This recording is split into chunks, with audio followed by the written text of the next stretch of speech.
Hello everyone, my name is Rick and welcome back to another um, reaction video. Today we are watching Napoleon's first victory, the Siege of Toulon, 1793 by Epic History TV. I'm a big fan of Epic History TV's content, and especially the Napoleonic era is one of my favorite eras to study.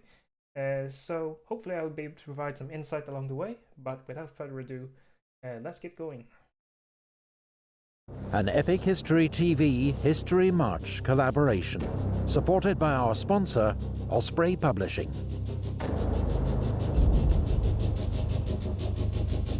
Yes, it was in Toulon that my reputation began, and Napoleon is not it's not being how should I say it? He was not exaggerating this claim. This was really where Napoleon got his start, and yeah, we will see how exactly in this video.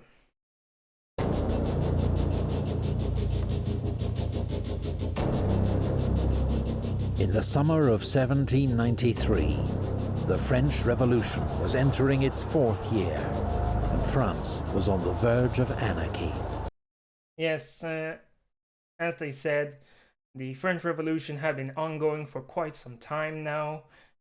What has happened already is that the king has been executed, a republican government has been established, and a lot of people have died along the way. And the countries around Europe watch this unfold in Paris with deep horror. Is the best way to describe it, I think. And that is why they will intervene to try to put a stop to it, unsuccessfully. In Paris, political extremists had seized control of the revolution. Yes, the most famous people here are perhaps Maximilien de Robespierre and George Danton. Especially Robespierre is probably the most well-known if you ask anyone on the street.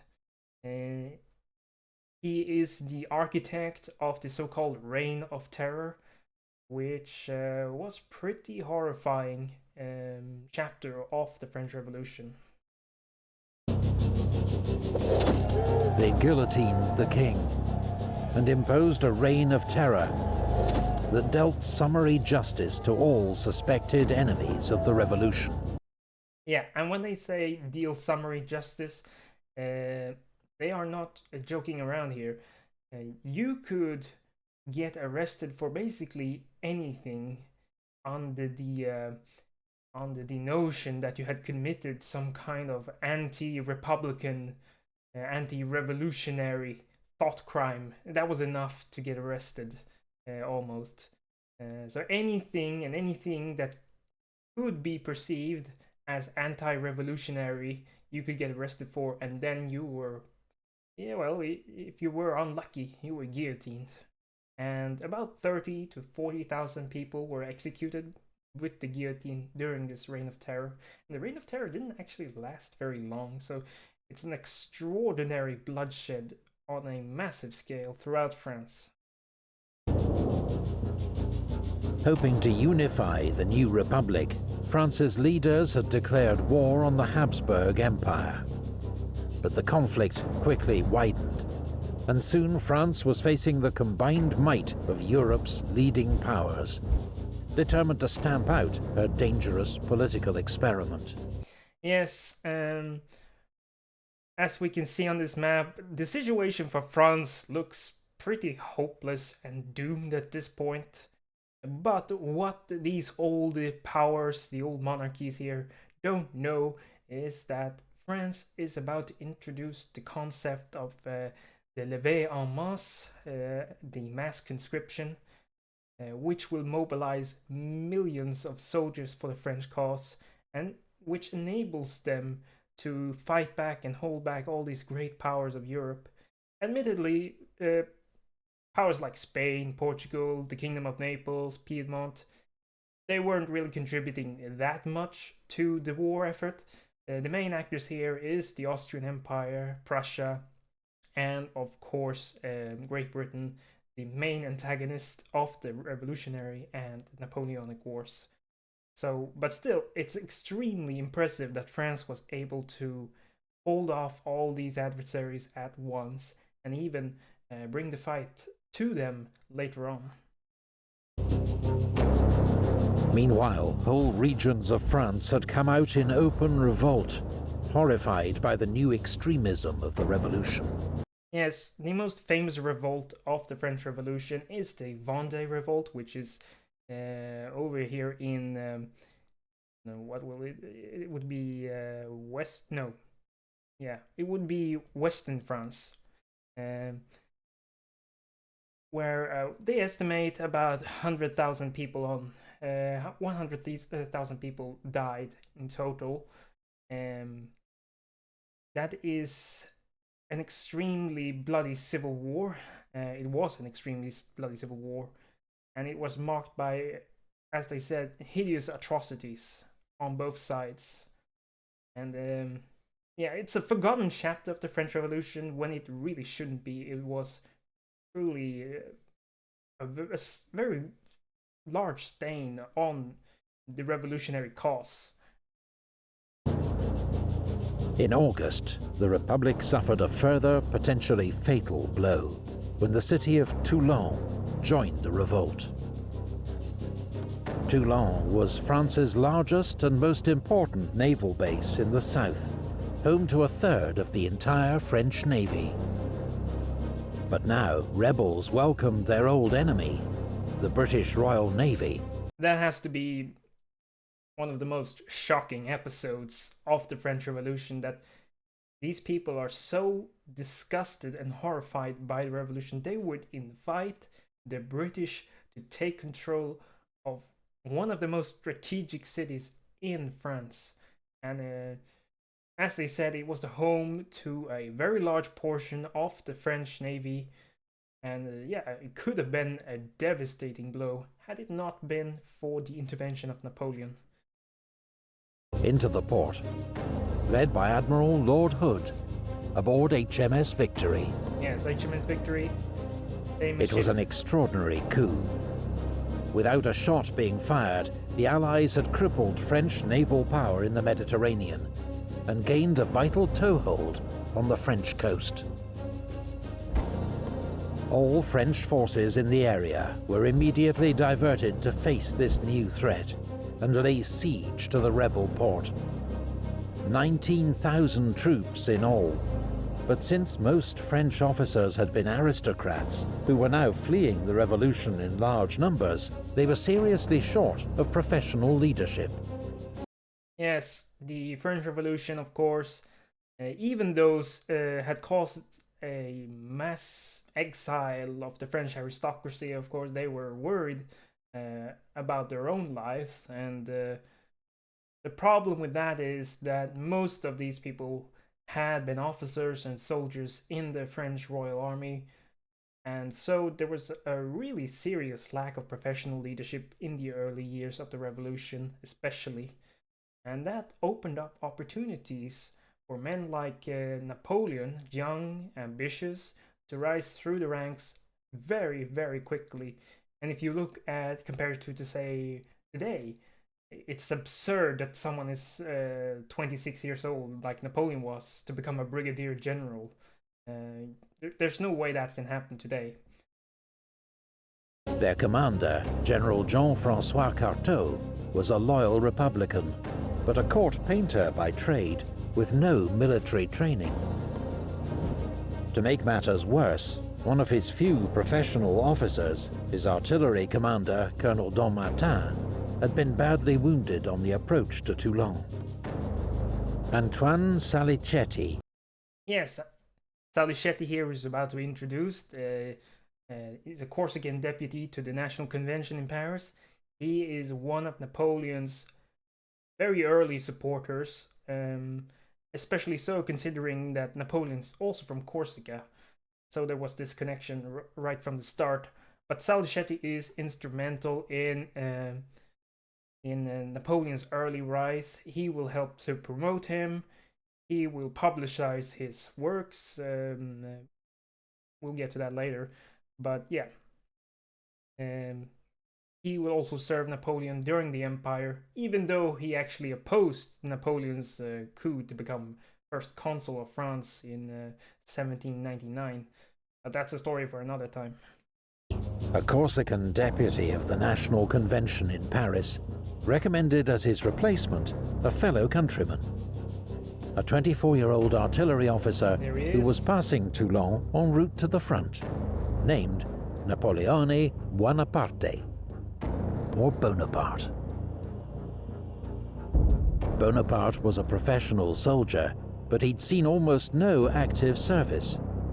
Nevertheless, Salicetti was impressed by his manner, and most of all, his politics.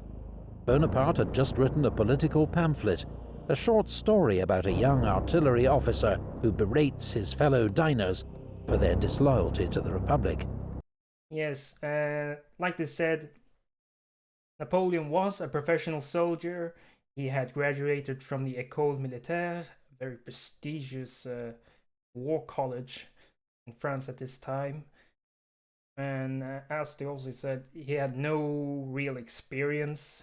He was a very good artillery officer. But yeah, he had written this political pamphlet, and actually, Deputy Salicetti and Augustin de Robespierre, Robespierre's brother actually, they were very impressed with this pamphlet, and they actually used public funds to publicize it in France, which established Napoleon's reputation as a very loyal Jacobin soldier, trustworthy politically, so to speak.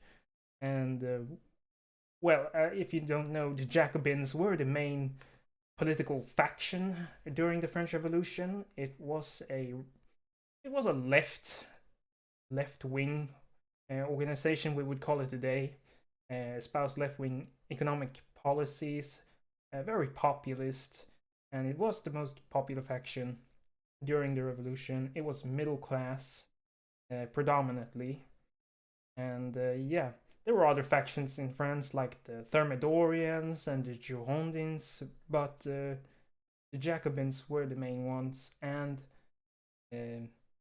actually the Jacobins would lay the foundation for the later left-wing ideologies that would come during the 19th and 20th century. I'm thinking of anarchism, communism, socialism, and so on. So the Jacobins were very important during the French Revolution, and they remained important throughout the 19th and 20th century. General Carteau thought it wise to accept Deputy Salicetti's recommendation.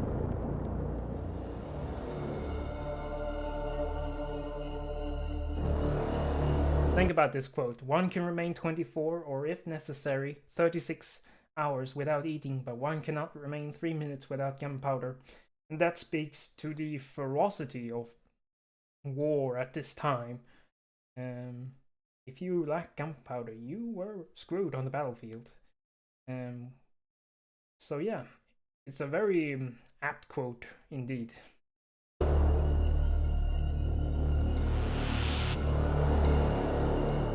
The great port of Toulon was well defended by city walls and a dozen outlying forts and redoubts.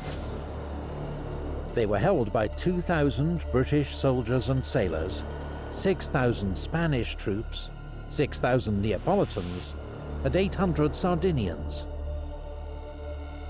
Artillery would be the key to overcoming these formidable defences. But when Bonaparte was put in command of the artillery on the 16th of September, he found himself with few cannon, not enough trained gun crews, and a shortage of gunpowder and shot.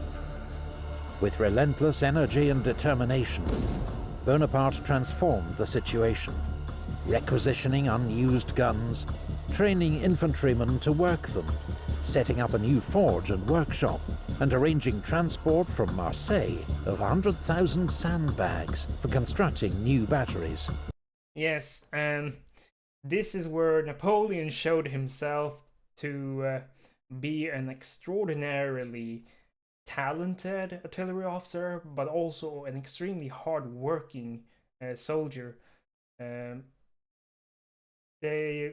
I believe that Deputy Salicetti sent a letter back to the government in Paris, where they explain basically that General Bonaparte, or not General, but that Bonaparte at this point was the only artillery officer who knew what he was doing here, and that he had too much work.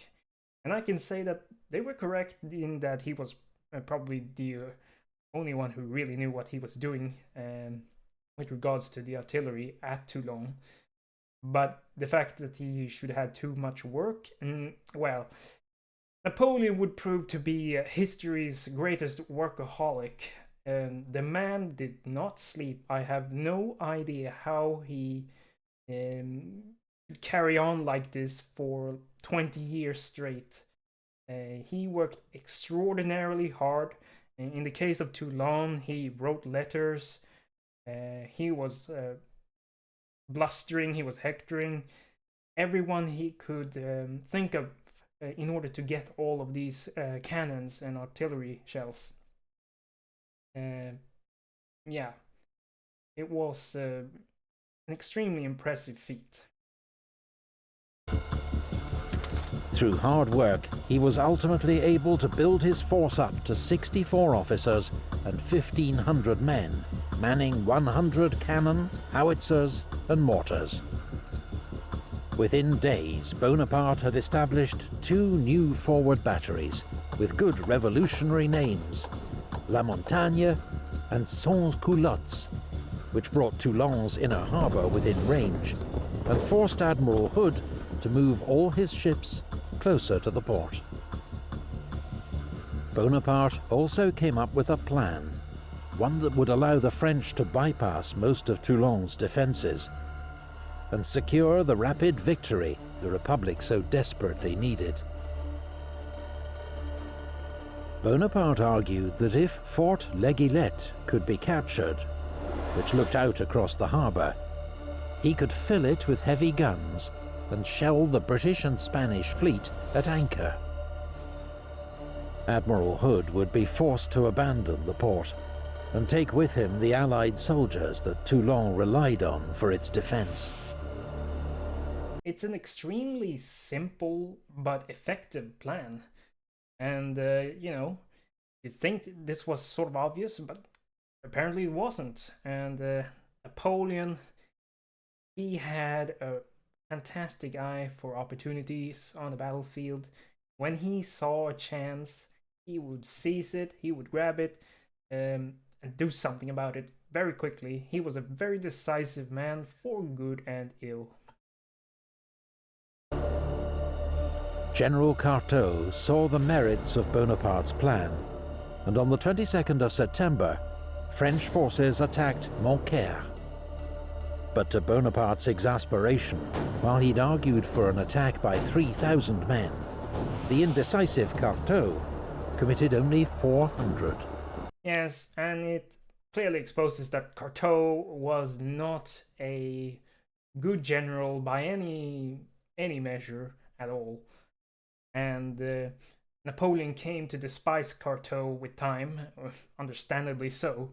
But yeah, it really wasn't a good situation to have Carteau in command of the siege. Not only was the attack easily repulsed, but it alerted the Allies to the danger. Within 48 hours, they'd reinforced Montcaire with thousands more troops and built a new fort named Fort Mulgrave, bristling with 20 cannon. The position was now so strong, the French nicknamed it Little Gibraltar. A fitting nickname. There's only one possible plan. Bonaparte's, General Dugommier to the Minister of War. Finally, in mid-November, an experienced professional soldier arrived to take command of French forces, General Dugommier. He saw at once that Bonaparte's plan was the only way to take Toulon, and gave it his full backing. Bonaparte, promoted to major, got to work. Napoleon himself attributed his promotion, of course, to his background as a graduate from the École Militaire, and it was actually Deputy Salicetti who made sure he got this promotion. So again, it shows how Salicetti was a very, very good political supporter to Napoleon and overall just supporter of his career. Seeing construction of several more batteries in preparation for the decisive assault. One forward battery was so exposed to enemy fire that men refused to be sent there. So Bonaparte renamed it La Batterie des Hommes Sans Peur, the battery of men without fear. And suddenly, there was no shortage of volunteers. Brilliant. It was an early display of Napoleon's genius for inspiring his soldiers. One that would serve him well in the years ahead. Now, if you look at the greatest commanders, military commanders in history, I have observed a pattern, and it is that they have an immensely good grasp of their soldiers' psychology and is able to use it for all kinds of various purposes. But of course, the most important purpose of a soldier is to fight, and a soldier must have morale to do so. And if you look at Napoleon, he understood exactly his soldiers' needs, what they thought, how they thought, and so did someone like Caesar, Alexander. All of them understood how to handle their soldiers. And yeah, it's an extraordinarily brilliant move to name it, the battery with men without fear. Yeah, so yeah. On the 30th of November, the Allied Land Forces commander, British General Charles O'Hara, tried to seize back the initiative, leading an assault on the new French batteries facing Fort Malbousquet. At first, the attack was successful. The batteries were overrun, the French guns spiked. But a counterattack with much greater numbers, and led in person by General Dugommier and Major Bonaparte, drove back the Allies.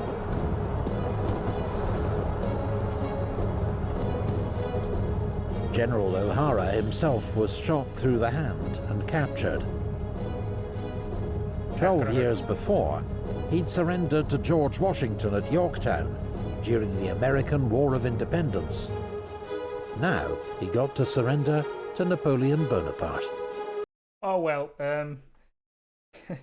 I guess that is some kind of, I don't know, interesting track record to have. Though losing to Washington is quite a feat in itself, considering Washington was a pretty bad general overall. I know I can get into trouble with my American friends with that one, but it's true that Washington was not a great tactical leader. I will give him his strategic leadership was excellent in the American Revolutionary War, but he was not a Napoleon Bonaparte.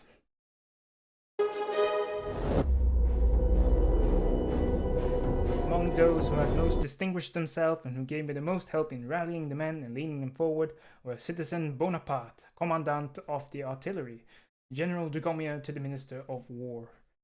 And it shows that people around recognized the brilliance of Napoleon early. In the early hours of the 18th of December, in howling wind and driving rain, the French launched a major assault on Fort Mulgrave. The wet conditions made muskets useless except as clubs or with bayonets. Bonaparte led the second wave in person. Amid fierce hand-to-hand fighting, his horse was killed under him, and he was bayoneted in the thigh by a British sergeant, a wound that came within inches of ending his life and radically changing the course of history. Radically changing the course of history is an understatement. But yeah, and Napoleon was wounded pretty badly at Toulon. He was only saved by the fact that he had reinforcements coming up behind him almost immediately after he was stabbed. And later on, he would show off a very deep scar. This is from the people who describe it for us. So we don't have any pictures of it, of course. But yeah, apparently Napoleon had a very deep scar, and the doctors weren't sure if they were going to have to amputate his leg, which would have meant the end of his military career, no doubt. And yeah, it's interesting to think of Napoleon and his campaigns were truly, one cannot understate how important they were for European history. So yeah, radically altering history, yeah, that is quite the understatement. Finally, the Allied garrison was overwhelmed, and Mulgrave fell to the French. Fort L'Aiguillette and Tour de la Balaquière were soon also in French hands. By the following afternoon, the French had 10 heavy guns in L'Aiguillette, placing the Allied ships within range. Admiral Hood could not expose his valuable ships of the line to such a threat. He had no option but to order an immediate evacuation of the fleet and garrison from Toulon. Small Spanish and British teams raced to destroy all the French ships and naval stores that they couldn't take with them. But amid the chaos of their departure, 18 ships of the line were allowed to fall back into French hands. A badly missed opportunity. Many French citizens of Toulon were desperate to... Yes, it was a badly missed opportunity, but like they said, it was a pretty chaotic situation. The retreat was not carefully planned at all. And as you can see on this painting here, or depiction of the event, it's quite a extraordinary situation actually. The people of Toulon are fleeing to these British ships because they know that the revolutionaries will punish them for this act of treachery. To escape aboard the Allied ships, knowing that the Republicans would inflict terrible reprisals on the city. British and Spanish ships took as many as they could, about 14,000 in all, but scores were... That's a very impressive number though. 14,000 is a substantial part of Toulon's population at the time. ...drowned amid chaotic and desperate scenes. Others were left to face the wrath of the revolution. Republican troops entered the city the next morning, and executions and firing squads began almost immediately. For the next 2 weeks, about 200 were executed every day. Allied propaganda later blamed Bonaparte for the atrocities, but there's no evidence he was directly involved. And most likely, he was not directly involved in the decision. It was General Dugommier who was the commanding officer of the siege, and it's unlikely that a lower level major like Napoleon would have had anything to do with this or had participated in any of it. And it really wasn't Napoleon's style to order these sorts of executions. Not to say that he never did it, of course. He definitely did. But Napoleon was not much for this sort of... he was not much for looting. He was not much for these brutal acts of executions. He did it when it was needed to establish order and the supremacy of the French army wherever they were. And that's not to excuse it, of course. But it's just, this is a fact of the times. This was done by all sides, and especially so during the French Revolution in France. Treachery towards the revolution, or perceived treachery, was totally unacceptable to the revolutionaries, and so they resorted to these atrocities.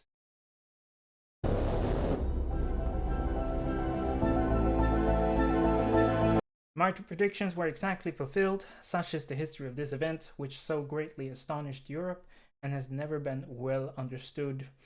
Yes, I I sort of agree with that statement. The Siege of Toulon is buried under the mountain of other battles, famous battles that Napoleon fought throughout his long career. And sometimes you just have to stop and take a look at where his journey began, and it was the Siege of Toulon.